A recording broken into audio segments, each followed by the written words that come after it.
Good evening and welcome to America Can We Talk. I'm Debbie Georgatos. I want to talk tonight in our first five about all the lessons America can learn from the passing of Fidel Castro, the brutal dictator of Cuba who passed away on Friday. Lessons we can learn going forward in shaping America's policies. I'm going to start with a few things you may not know about Fidel Castro. He had a bodyguard who wrote a book about him. This bodyguard bravely wrote this book, and his name was Juan Ronaldo Sanchez.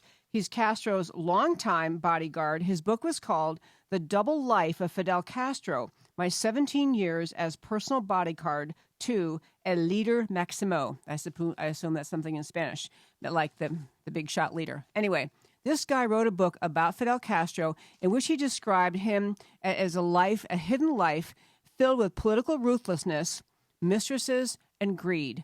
I'm going to just tell you a few quick things about what Fidel Castro was really like, this communist dictator in Cuba who passed away on Friday. One story that just peels away the layers about what kind of person Castro was this. Castro, of course, brought fairness and social justice and equality to the people. But what really happened, he told people all the time that Castro, lived on 900 pesos, or about $43 a month. That's what he said he lived on. Here's the reality. He had 20 luxury homes in Cuba. One of them was actually on an island off of Cuba, which he owned the whole island and took his happy little yacht from Cuba to the island. This is the leader of the everyday man, with the people, Fidel Castro. But the story that really is simply mind-blowing about him and shows you the utter evil in his heart.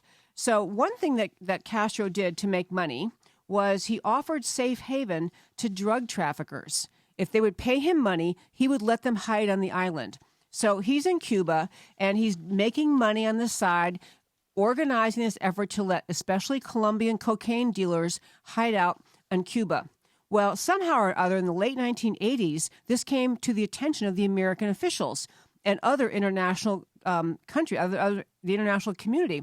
And they were saying, hey, what's going on here? It appears that you're harboring Colombian cocaine traffickers on your island. And so he looks around at this loyal group of people who are doing exactly what Castro wants them to do, which is to protect these people.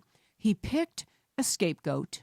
He picked a person named Revolutionary General Arnaldo Ochoa, Ochoa, a guy who fought by his side, by Fidel and Raul Castro's side in the revolution, hung in with him all those years. This is now the late 1980s, picked him as a scapegoat, put him on trial in a kangaroo court, ridiculous trial unrelated to any sort of fairness, put him on trial, had him convicted, and executed by firing squad. He had the trial and the firing squad execution available to be viewed on closed-circuit television.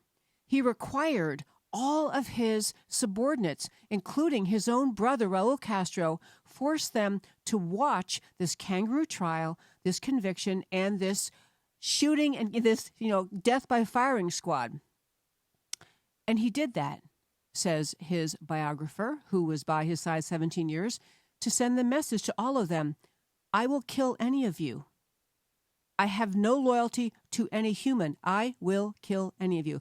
This is the type of guy. This is Fidel Castro, who was the brutal communist dictator of Cuba for almost 50 years, who just died, the kind of person he is, and the kind of accolades that, and we're going to talk about this again before the next break.